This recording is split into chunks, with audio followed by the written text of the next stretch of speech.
Nós vamos partir para o momento da edificação na palavra. Este é o momento em que nós meditamos nas Escrituras. E eu quero convidar você a abrir a sua Bíblia na Epístola de Paulo aos Filipenses, no capítulo 3. Nós temos exposto a cada domingo, versículo a versículo, do texto da Escritura Sagrada. E temos já há 2 meses, um pouquinho mais, meditado sobre a Epístola de Paulo aos Filipenses. Nós vamos ler a partir do verso 17 até o capítulo 4, verso 1. Capítulo 3, verso 17, até o capítulo 4, verso 1, diz assim a palavra do Senhor. Irmãos, sede imitadores meus, e observai os que andam segundo o modelo que tendes em nós. Pois muitos andam entre nós, dos quais repetidas vezes eu vos dizia, e agora vos digo, até chorando, que são inimigos da cruz de Cristo. O destino deles é a perdição, o Deus deles é o ventre, e a glória deles está na sua infâmia, visto que só se preocupam com as coisas terrenas. Pois a nossa pátria está nos céus, de onde também aguardamos o Salvador, o Senhor Jesus Cristo, o qual transformará o nosso corpo de humilhação para ser igual ao corpo da sua glória, segundo a eficácia do poder que ele tem de até subordinar a si todas as coisas. Portanto, meus irmãos, amados e muito saudosos, minha alegria e coroa. Sim, amados, permanecei deste modo, firmes no Senhor. É a palavra de Deus ao nosso coração. Nós vamos compartilhar com você os versículos para nossa memorização. É interessante como a Epístola de Paulo aos Filipenses é uma carta escrita à igreja, e eu acredito que por ser uma carta tão pessoal, tão marcada por amor, são muitos os versículos que nós deveríamos deixar verdinho, não é? Então, o versículo da pregação de hoje, na verdade são 2, porque é a continuidade do texto, é o capítulo 3, verso 20 e 21. Então, você que gosta de memorizar, que tem acompanhado as tarefas de memorização, capítulo 3, versos 20 e 21. Pois a nossa pátria está nos céus, de onde também aguardamos o Salvador, o Senhor Jesus Cristo, o qual transformará o nosso corpo de humilhação para ser igual ao corpo da sua glória, segundo a eficácia do poder que ele tem de até subordinar a si todas as coisas. Fantástico. Este é o texto sobre o qual você vai pensar durante a semana para memorizar. No entanto, eu quero começar este sermão fazendo menção a um texto de Cora Coralina, lindo, e ele diz assim, o tempo muito me ensinou a amar a vida, a não desistir de lutar, a renascer na derrota, renunciar às palavras e os pensamentos negativos, a acreditar nos valores humanos e ser uma otimista. Aprendi que mais vale tentar do que recuar, antes acreditar do que duvidar, que o que vale na vida não é o ponto de partida, e sim a nossa caminhada. Lindo, não é? É uma ressignificação da existência do eu lírico por meio dessas lindas palavras. Nestas palavras, o eu lírico de Cora Coralina diz: eu vivi o suficiente para aprender e para amadurecer. É interessante como isto acontece comigo e com você, com cada um de nós. À medida que vivemos, envelhecemos, amadurecemos, os cabelos vão ficando brancos, outros perdem o cabelo, as marcas da idade começam a se fazer mais notadas no rosto e pelo corpo. No entanto, a despeito de o corpo estar expressando as marcas do avançar da idade, as emoções e a mente parecem ser mais fortalecidas com o andar da vida. E sábios são estes, então, que têm cabelos brancos, que são avançados em dias e que se percebem num crescimento constante. Mas sábios também são aqueles que dão ouvidos às palavras destes que são mais avançados em dias. É assim. O texto que nós lemos também traz em si esta temática. Paulo, apenas para contextualizar, Paulo, já um pastor avançado em dias, já caminhando para o final do seu ministério, preso em Roma, escreve para uma igreja amada. Paulo, já um senhor, assim como Cora já era uma senhora, quando chega a essa constatação de que tem aprendido na vida, Paulo aprende na vida e no ministério e então passa a dar conselhos a uma igreja muito amada. É interessante lembrar que os propósitos desta carta que o apóstolo Paulo escreve e envia à igreja de Filipos, era que esta igreja estava sendo ameaçada por falsos mestres, que entraram, se infiltraram na igreja e estavam dizendo que rituais eram necessários também além de Jesus. Além da fé em Cristo havia necessidade de circuncisão, além da fé em Cristo havia necessidade do cumprimento da lei, além de Jesus. E Paulo então escreve esta carta para dizer: não é nada disso. Um segundo propósito é que os irmãos da igreja de Filipos, os irmãos filipenses, estavam andando meio que se dividindo, brigando, divergindo e criando contendas no seio da igreja. Então o apóstolo Paulo escreve para dar conta disto. E o apóstolo Paulo também escreve com um terceiro propósito, que era mostrar que Cristo era a referência, seja para a unidade, seja para uma vida espiritual saudável. Então o apóstolo Paulo escreve esta epístola preso, já em Roma, por volta do ano 50, ou início dos anos 60 depois de Cristo. E ele, então, no capítulo, ele começa dizendo no texto que esta prisão, desde lá no capítulo 1, esta prisão coopera para o avanço do evangelho, uma vez que os crentes que estão fora da prisão em Roma pregam com mais veemência, e mesmo ele preso prega a guarda pretoriana. O evangelho está avançando. E ele então trabalha a questão da unidade, já no capítulo 2. E aí chega o momento em que ele diz: olha, Jesus é o padrão. Jesus, no final do capítulo 2, ele é o centro, ele é o modelo, ele é o padrão daquele que se entrega. E aí então chegamos ao capítulo 3, em que o apóstolo Paulo lança os olhos sobre obreiros maus, que ele chama de cães, aqueles que andavam em bando para fazer mal à igreja.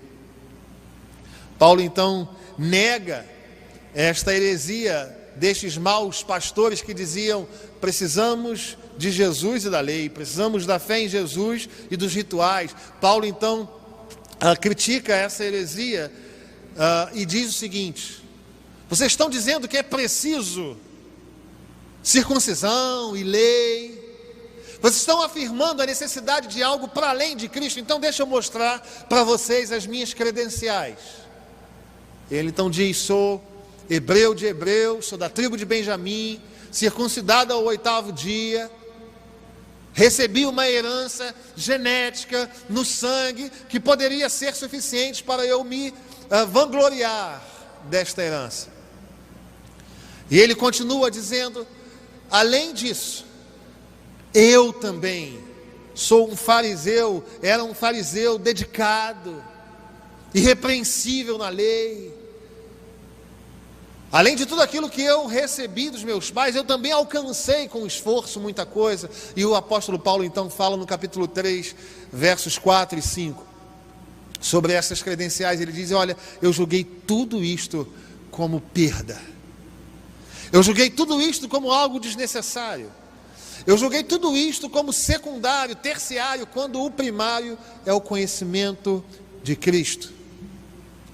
O verso 7 afirma: eu considero hoje o grande lucro da minha vida o conhecimento de Cristo. E aquilo que eu considerei lucro no passado eu desprezo. E aí então, o apóstolo Paulo chega a este texto que nós lemos no dia de hoje, em que um pastor avançado em dias, um pastor de cabelinho branco, resolve então dar conselhos a uma igreja amada. Então no verso 17, ele afirma que há necessidade de seguir o Senhor Jesus Cristo como modelo. O apóstolo Paulo está falando para a igreja de Filipos o seguinte: vocês querem ser felizes? Vocês querem caminhar felizes, mesmo enfrentando um mundo caótico? Mirem o Senhor Jesus Cristo. Olhem para o Senhor Jesus Cristo, Ele é o modelo. Os versos 18 e 19, o apóstolo Paulo apresenta uma realidade triste, que ele elabora dizendo, inclusive, que faz isto chorando. O apóstolo Paulo fala que havia inimigos da cruz no meio da igreja. E o apóstolo Paulo, então, nos versos 18 e 19, caracteriza estes inimigos da cruz. Até que chega o verso 20 e o verso 21, em que o apóstolo Paulo emula, anima, estimula o coração da igreja de Filipos. E no capítulo 4, verso 1, ele faz uma linda declaração a essa igreja. Ele fala que esta igreja era a coroa dele, a minha alegria. Eu amo vocês. Eu estou morrendo de saudade de vocês. E o apóstolo Paulo, então, no versículo 1, dá um conselho para que eles permaneçam firmes nisto que o apóstolo acabou de recomendar.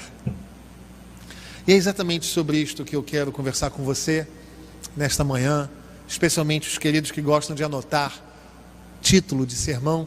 Eu quero conversar com vocês nesta manhã sobre conselhos para a caminhada cristã. Conselhos para a caminhada cristã. Eu quero que você mantenha a sua Bíblia aberta, como temos feito, e nós vamos absorver da parte de Deus, por meio do seu Espírito, conselhos para que nós sejamos felizes. Estamos em uma série chamada Felicidade em um Mundo Caótico. Temos visto por 2 meses diversos conselhos e hoje nós vamos ter mais alguns. Em primeiro lugar, eu quero ler o verso 17. O verso 17 diz assim: irmãos, sede imitadores meus e observai os que andam segundo o modelo que tendes em nós. O primeiro conselho que você e eu recebemos da parte de Deus nessa manhã é: imite a Cristo. Este é o primeiro conselho, imite a Cristo.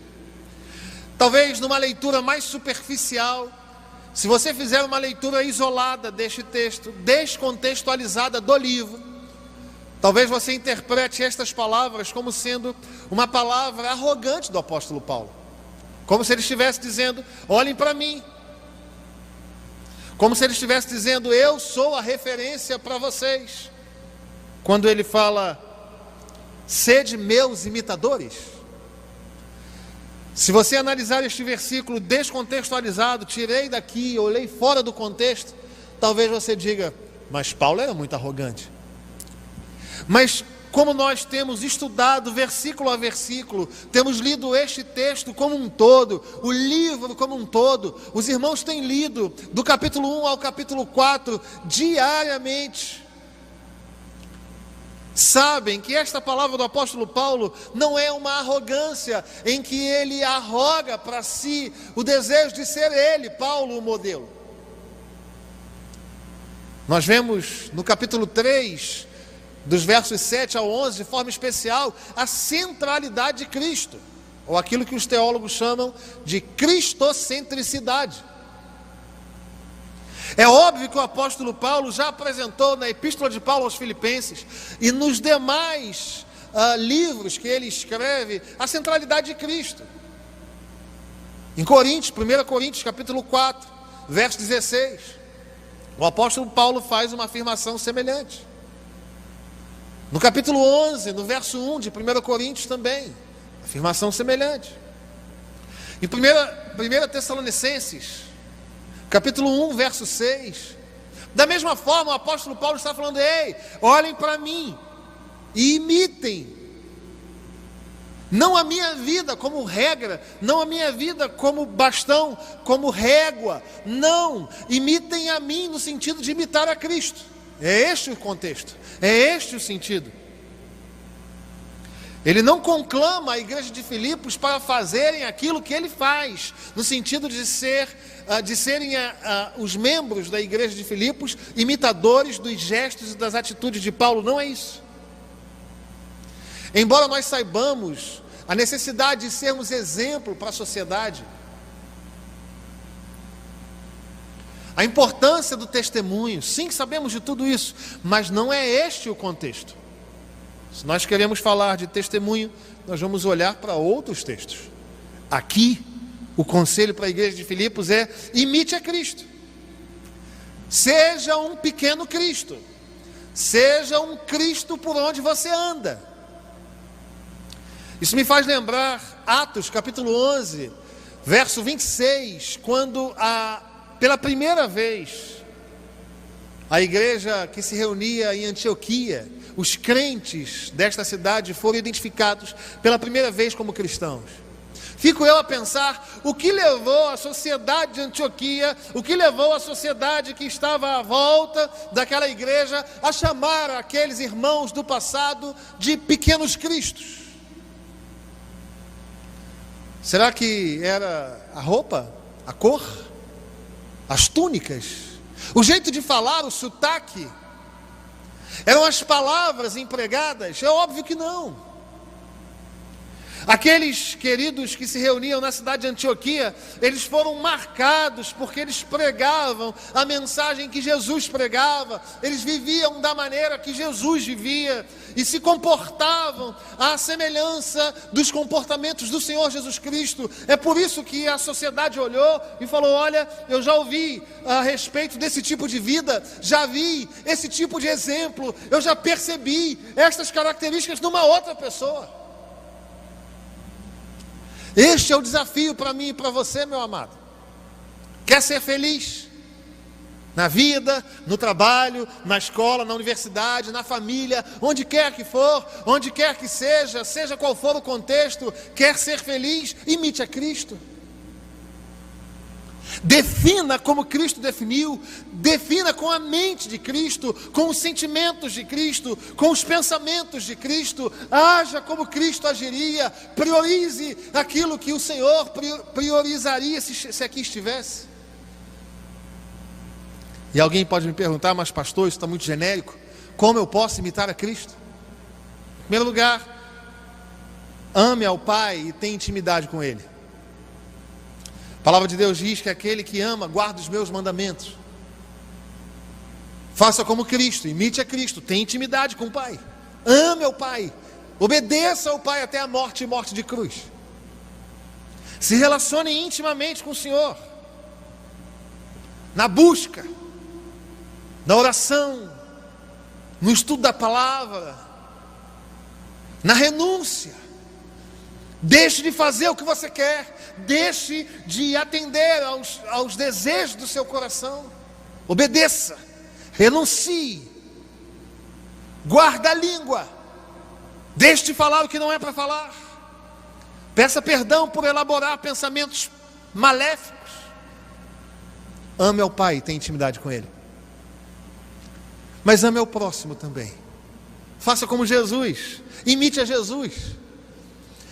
Jesus invertia as polaridades, Jesus invertia as prioridades, Jesus deixava de ir para a festa para cuidar daqueles que careciam no tanque de Betesda, por exemplo. Jesus amou o outro, Jesus fitava os olhos do outro com amor. Ame como Jesus. O que acontece, queridos, é que o cristianismo que nós professamos não é uma religião apenas. O Evangelho do Senhor Jesus Cristo ressignifica tudo em nós, inclusive a nossa forma de nos relacionar com o outro. O cristão não pode ser insensível, irmão. O coração não pode ser reconhecido como odurão. O cristão não pode ser reconhecido como coração de pedra. O coração do cristão é aquele que se compadece. O coração do cristão não é egoísta, psicopata no sentido de não sentir a dor do outro. Quer imitar Cristo? Ame ao Pai e tenha intimidade com Ele. Ame ao próximo como a si mesmo e persevere em santidade como Cristo. Sim, nós sabemos, o Senhor não pecou e nós somos pecadores, mas isto não tira de nós a responsabilidade de caminharmos buscando santidade, pureza. Torna-te padrão dos fiéis na palavra, no procedimento, no amor, na fé e na pureza. Cuidado com o que você fala. Persevere na fé. Primeiro conselho: imite a Cristo. Ame ao Pai, ame ao próximo e persevere. Imite a Cristo. Segundo conselho, eu quero ler com você os versos 18 e 19. Pois muitos andam entre nós, dos quais repetidas vezes eu vos dizia e agora vos digo até chorando, que são inimigos da cruz de Cristo.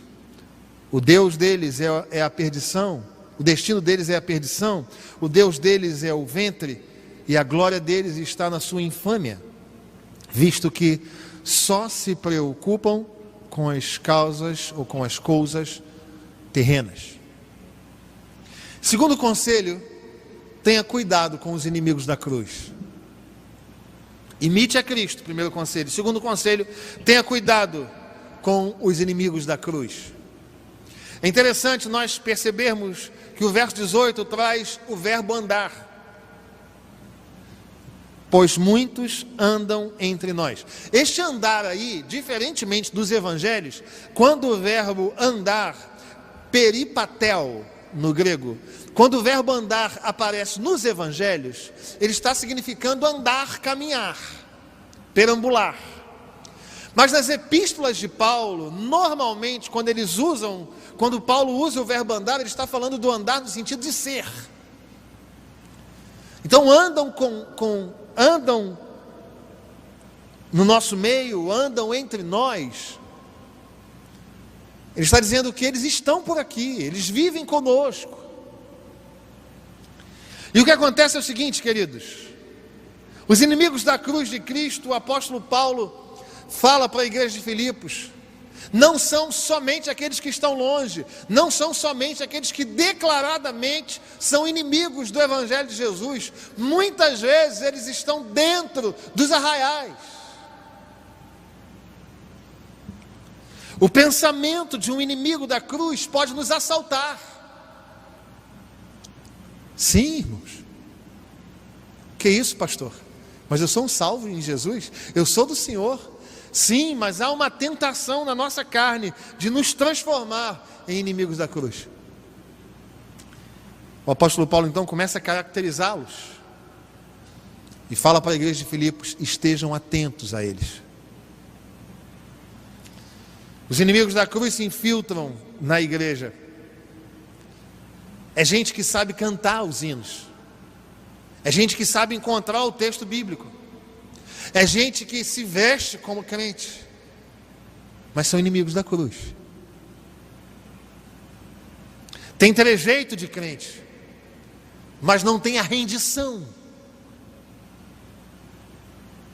Tem o vocábulo do crente, mas não tem a declaração da alma. Se vestem como crente, mas não tem roupas novas, santificadas na presença do Cordeiro. São pessoas que veem a igreja apenas como um lugar para estar aos domingos, sem envolvimento com Deus. São inimigos da cruz. Mas o texto segue, dizendo que os inimigos da cruz cultuam a si mesmos.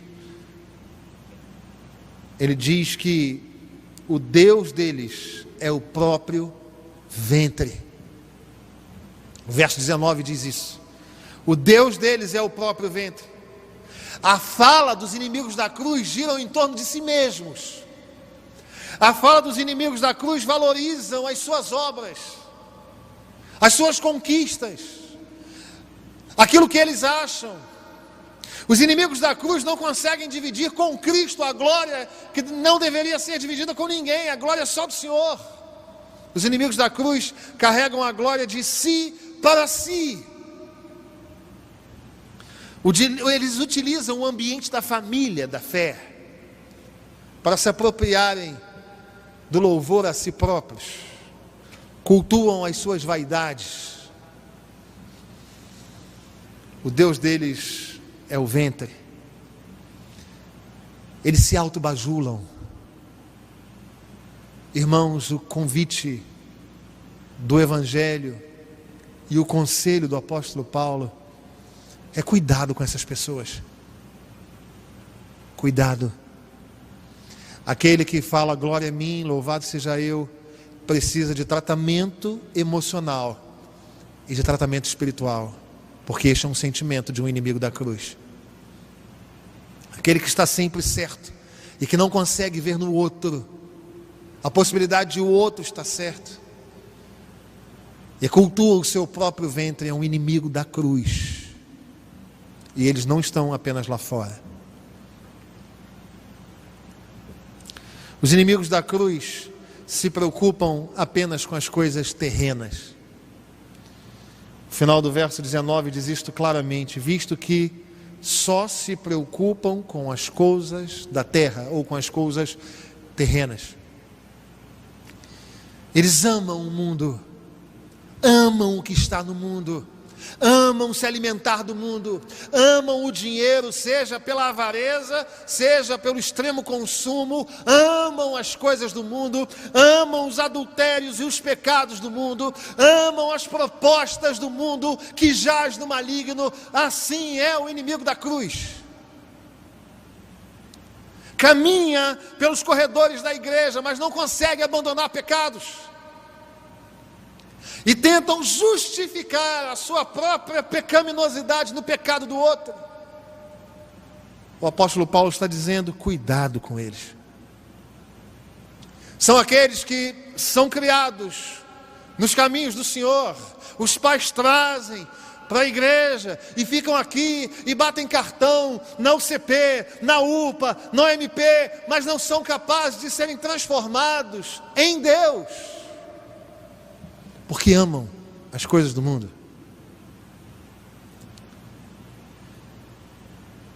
E nós precisamos ter cuidado com esse tipo de pensamento. Seja com essa vanglória, seja com esse apego às coisas do mundo, seja com qualquer tipo de manifestação destes que são contrários à cruz de Cristo, porque isto pode assaltar a cada um de nós. Sim, irmãos. Se não, vejamos, em Marcos capítulo 8, verso 31, o Senhor anuncia a sua morte. E no mesmo capítulo 8, no verso seguinte, Pedro fala assim: que isso, Senhor? Que morrer? Esquece isso. Porque Pedro estava pensando no reinado da terra. O Senhor apontando para as coisas do céu e Pedro olhando para o que está aqui, no andar errante do chão da terra.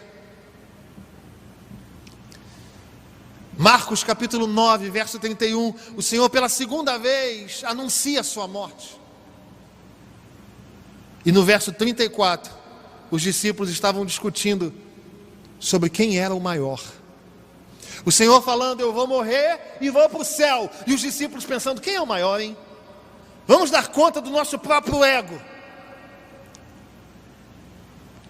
Em Marcos 10, 33 e 34, o Senhor mais uma vez anuncia a sua morte. Mas no verso 37, Tiago e João pedem para se assentar, um à direita e um à esquerda. Esses pensamentos podem invadir a gente, irmãos. Mas nós precisamos clamar ao Senhor, que por meio do seu Espírito Ele nos encha, de forma que o espírito do inimigo da cruz não toque o nosso coração. A glória é só do Senhor, a glória não é nossa. Nós não somos inimigos da cruz, nós somos amigos. Aqueles que valorizam a glória do Senhor e tributam glória só a Ele. Aqueles que se humilham na presença dos outros. Aqueles que caminham a segunda milha. Aqueles que sofrem e que choram e não se impõem e massacram. Nós não somos inimigos da cruz, queridos. Uma palavra de alerta para os crentes da igreja de Filipos. Tome cuidado com essas pessoas. Eu fico imaginando um pastor com cabelo branquinho. Como eu recebi muitos conselhos do reverendo Guilhermino Cunha, que deve estar participando do culto agora. Muitas vezes, o pastor me chamando de filho, por muitas vezes aconselhou meu coração. Eu imagino o apóstolo Paulo assim, o cabelo branquinho, e dando conselhos para a igreja de Filipos, dizendo, filhos, imitem a Cristo. Vocês querem ser felizes? Imitem a Cristo. Mas olha, tomem cuidado com os inimigos da cruz. Observe esse tipo de procedimento. O fim deles é a perdição, não é a salvação. Mas em terceiro e último lugar, o apóstolo Paulo dá-nos um conselho. O Espírito Santo, na instrumentalidade do apóstolo, dá a nós um conselho. Primeiro, imite a Cristo. Segundo, tenha atenção aos inimigos da cruz. E em terceiro e último lugar, nutra uma santa expectativa. Os versos 20 e 21, que são aqueles que nós vamos memorizar, dizem assim: pois a nossa pátria está nos céus, de onde também aguardamos o Salvador, o Senhor Jesus Cristo. Pois a nossa pátria, o qual transformará o nosso corpo de humilhação para ser igual ao corpo de sua glória, segundo a eficácia do poder que Ele tem de até subordinar a si todas as coisas. Deixa eu falar uma coisa para você. O apóstolo Paulo falou assim: igreja de Filipos, vocês têm brigado, vocês têm vivido às vezes com umas coisas, com uns atritos, vocês têm dificuldades dentro e fora da igreja. Então deixa eu aconselhar vocês aqui: imitem a Jesus, façam como Jesus fazia, pensem como Jesus pensava, sintam com o coração do Cristo. Mas olhem, tenham cuidado, porque no corpo, no meio da igreja, vai haver inimigos da cruz. Tenham atenção a eles. E eu imagino que a igreja de Filipos tenha pensado: imitar a Cristo não é uma tarefa fácil. Tudo bem, nós vamos conseguir, vamos contar com o apoio do Espírito Santo. Ficar atento aos inimigos da cruz, que tarefa complicada. Isso deve ter gerado peso no coração da igreja de Filipos. Isso deve ter gerado preocupação na igreja de Filipos. Assim como isso deve estar gerando preocupação no seu coração agora. Como, pastor, eu vou ser imitador de Cristo na plenitude do meu ser? Além dessa dificuldade de vencer a mim mesmo e caminhar na direção do Cristo, ainda há falsos crentes caminhando perto de mim. E aí o Espírito Santo de Deus sabia que a gente ia ficar impactado com esses conselhos. E ele nos dá um terceiro conselho na instrumentalidade do apóstolo, dizendo: nutra o seu coração com uma santa expectativa. O apóstolo Paulo fala: a nossa pátria está no céu. E deixa eu explicar um pouquinho aqui o termo grego, a expressão grega, porque isso significa muito para a igreja de Filipos. A igreja de Filipos não ficava dentro de Roma. A igreja de Filipos ficava na cidade de Filipos. E a cidade de Filipos era uma província romana. Ou seja, o morador da cidade de Filipos era um cidadão de Roma. O cidadão que morava em Filipos obedecia às leis de Roma. Os seus registros pessoais, os seus registros de imóveis eram feitos e chancelados pelo governo romano. Então, os cidadãos da cidade de Filipos entendiam bem o que era morar num lugar, mas ter a cidadania do outro. E o apóstolo Paulo, compreendendo este contexto, genialmente, fala para os crentes de Filipos o seguinte: a nossa pátria está nos céus. No grego nós somos cidadãos de um outro lugar. É como se o apóstolo Paulo estivesse dizendo assim: você mora em Filipos, mas não é cidadão romano? Sim, mais ou menos isto. Você está aqui na terra, mas você é um cidadão dos céus. E é de lá que vem a nossa esperança, porque haverá o dia em que o Senhor virá nas nuvens dos céus e todas estas questões, todas as angústias, morte, quarentena, Covid, enfermidade, depressão, angústias, cansaços, tudo isto vai ser vencido pelo Cordeiro de Deus que tira o pecado do mundo. Aleluia! Nós vivemos nessa esperança, queridos. Nós haveremos de estar em um lugar em que não mais vamos conhecer nenhuma das dores que marcam a nossa existência aqui. Aleluia! Louvado seja o nome do Senhor. 2 de Pedro, capítulo 3, verso 4, diz o seguinte: que os ímpios, os inimigos da cruz, elaboram o seguinte: mas os nossos pais já falaram da vinda desse Messias e ele até agora não veio.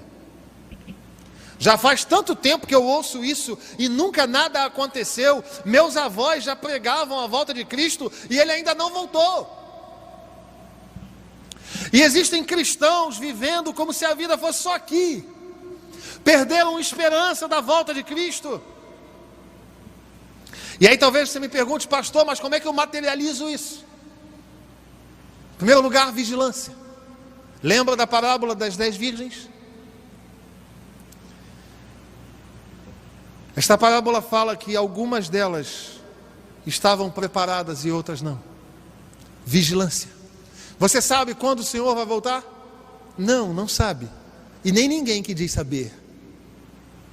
No início do período da pandemia, muitos foram os áudios de pessoas, de supostos profetas, que são inimigos da cruz. Porque não falam da palavra. Muitos supostos profetas dizendo: olha, o Covid, quando acabar o Covid, vai acabar, vai ser o final dos tempos. Nós não sabemos, queridos. Só o Pai sabe. Mas nós devemos viver como se isto fosse acontecer hoje. A nossa esperança está aí. Os inimigos da cruz pregam a prosperidade. Os inimigos da cruz pregam que se você der o que você tem no bolso, Deus vai te dar aqui todas as coisas. O Deus deles é o ventre, e a prioridade deles está na terra. Mas nós não vivemos assim. Nós cremos que se a nossa esperança em Cristo se limita a este mundo, nós somos os mais infelizes de todos os homens. A nossa esperança está no Senhor, que haverá de voltar para buscar a sua igreja. Até lá, irmão, mantenha-se vigilante. E se o Senhor voltar agora? Agora. E se durante esse momento de culto nós ouvirmos as trombetas e ouvirmos o nosso nome sendo chamado na eternidade, no céu, e nós vamos caminhando, subindo às alturas, nós vivemos assim, queridos. Vigilância, mas também santificação. Nós nutrimos no coração uma esperança, uma santa expectativa, vivendo em vigilância e em santificação. A santificação é um processo que só termina na glória, irmão. Então tem que melhorar todo dia. Tem que se humilhar na presença de Deus todo dia. Tem que clamar por perdão todo dia. É o Espírito Santo que faz isso em nós. Está na hora de começar a orar e clamar por perdão de pecados. Mentir é pecado, irmão. Roubar é pecado. Agredir é pecado. Homossexualismo é pecado. Adultério é pecado. Tratar o outro sem amor, sem compaixão é pecado.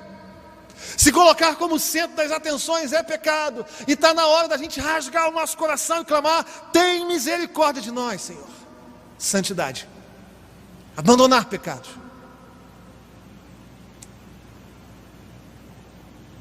Você tem o hábito mau de olhar com más intenções. Clame para que o Senhor opere um milagre na sua visão.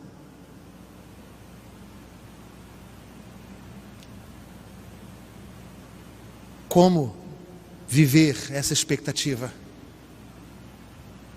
Vigilância, santidade e boas obras. Uma vez que nós aguardamos a nossa salvação em Cristo, uma vez que nós já somos salvos nele, uma vez que somos transformados a cada dia pelo Espírito Santo, nós fazemos boas obras, não para alcançar a salvação, mas porque fomos alcançados por ela. Estou falando de frutos, queridos. Eu não estou falando de reuniões na igreja. Eu estou falando de evangelismo. Eu estou falando de que os seus amigos de trabalho precisam ver Cristo em você e não de trazê-los à igreja, embora isso seja muito bom. Convidar para vir à igreja é bênção, faça isso quando acabar a quarentena. Mas não é disso que eu estou falando aqui. Eu estou falando de colocar brasa viva na cabeça do seu chefe, na cabeça dos seus parentes,